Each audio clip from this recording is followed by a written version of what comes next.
Terima kasih pemirsa, Anda masih bersama kami. Bang Elman, sebelum kita berdiskusi, kita akan mencoba mendengarkan dulu bagaimana pandangan dari Direktur Lingkar Madani, Ray Rangkuti, terkait hal ini yang saat ini sudah terhubung lewat saluran telepon. Bang Ray, selamat pagi. Pagi, Bung.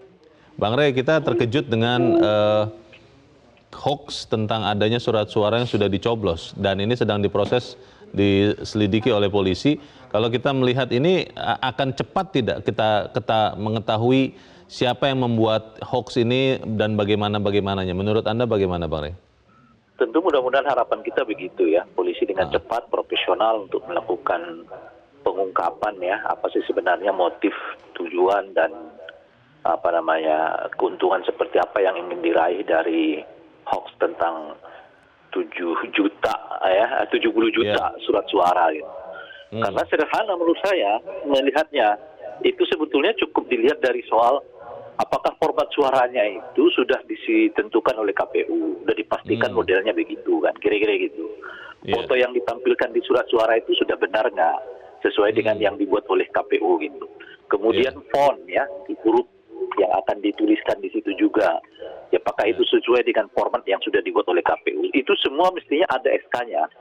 Oleh karena itu sangat mudah untuk menentukan ini hoax atau tidak, karena boleh jadi semua model yang disebutkan itu nggak sesuai dengan SK yang dibuat oleh KPU. Dan sejauh yang saya ketahui, sampai sekarang juga KPU belum memastikan format surat suara ya, foto, jenis huruf atau font yang akan dibuat di dalam surat suara itu. Belum ada. Nah, dengan mencocokkan itu semua, sudah kita bisa katakan bahwa isu kontainer surat suara itu ya jelas-jelas hoax gitu loh.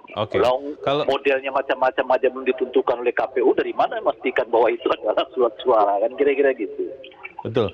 Bang Ray, ini ada beberapa cuitan atau tweet, salah satunya dari Andi Arief yang mengatakan polisi tolong cek atau para pihak tolong cek apakah ini benar atau tidak. Itu kemungkinan memang sudah dapat informasi atau memang seperti kita semua yang sedang ingin tahu apa yang terjadi, Bang Ray? Iya, ini kan persoalannya karena itu diungkapkan melalui media sosial ya. Jadi keinginan tahuan yang bersifat individual, tapi dialamatkan kepada institusi tertentu, tetapi dikirim melalui media sosial gitu. Nah, mungkin persoalannya itu adalah media yang dipakai itu. Apakah itu tepat atau tidak? Apakah itu dimaksudkan semata-mata untuk mempertanyakannya pada institusi yang dimaksud atau ada maksud yang lain gitu.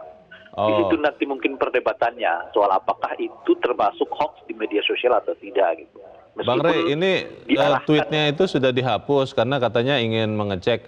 Lalu kalau kemudian ternyata nanti polisi membuktikan bahwa ini hanya hoax, sesuatu yang bohong, misalnya ketemulah siapa yang membuat lalu dihukum begitu, ini efek merusaknya masih tetap tinggal atau tidak kepada pemilu dan rangkaian demokrasi?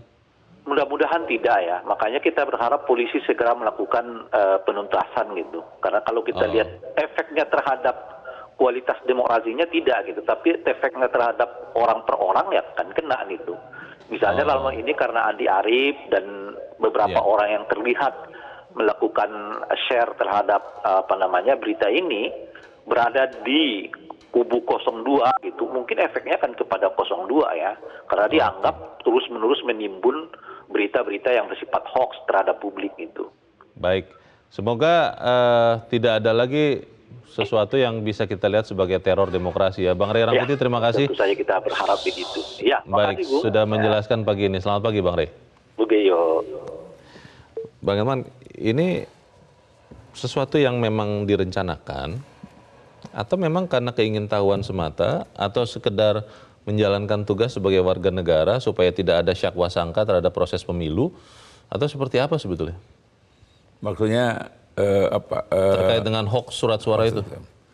Kalau saya sih melihatnya ini sesuatu yang direncanakan. Abang melihat begitu? Ini tidak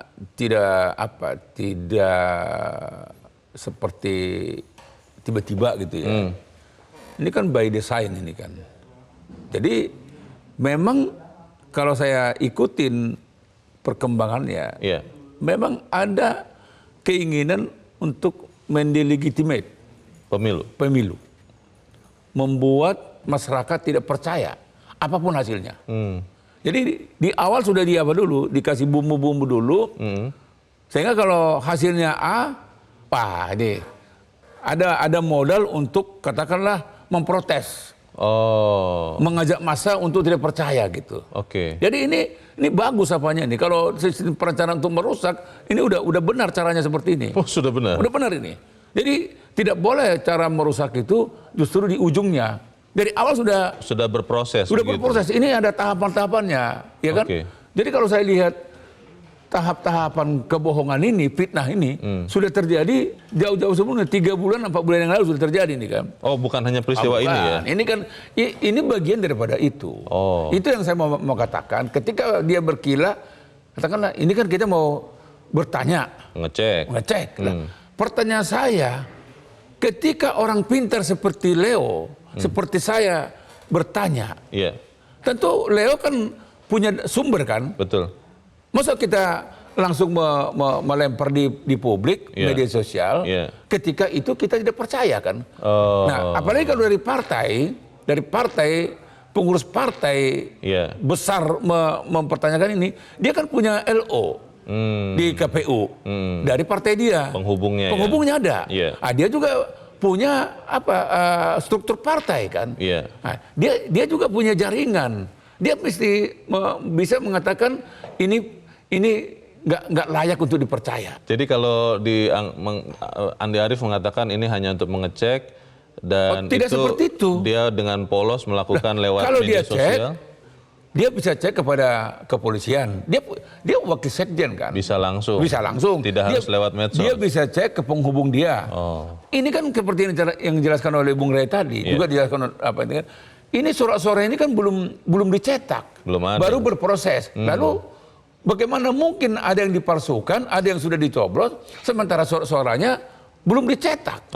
Jadi tidak masuk akal. Oleh karena itu menurut saya, kali ini polisi harus betul-betul ekstra pengusutan. Jadi tidak boleh lepas. Jadi siapa yang memulai dan siapa yang meneruskannya.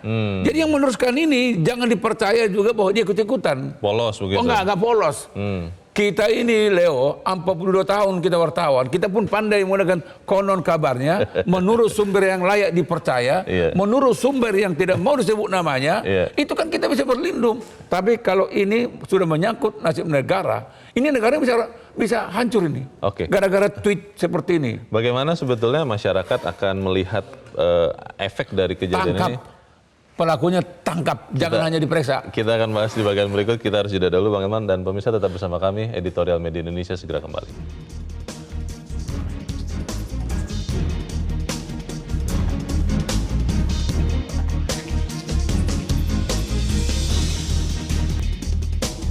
Terima kasih pemirsa, Anda masih bersama kami. Bang Eman, kalau tadi Abang bilang tangkap yang membuat hoax, memang gampang Bang, karena kalau kita melihat yang beredar itu kan hanya suaranya saja, tidak ada wajahnya dan yang lain-lain. Polisi bisa cepat.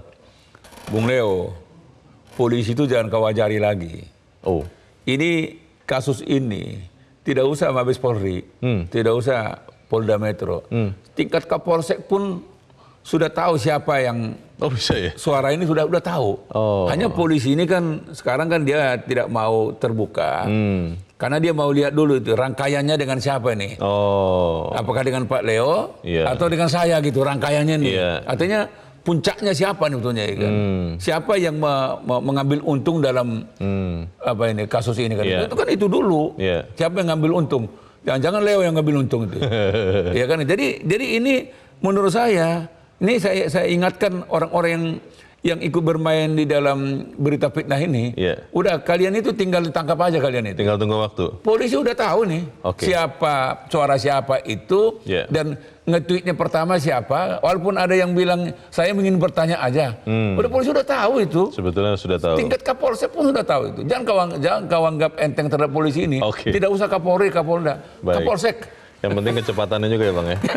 Kita akan mencoba mendengarkan Bang Eman bagaimana pendapat masyarakat, apakah mereka juga terteror dengan kejadian seperti ini. Kita sudah terhubung dengan pemirsa Metro TV di Jakarta, ada Pak Agustinus. Pak Agustinus, selamat pagi. Selamat pagi, Horas. Pak Agustinus. Horas Lae.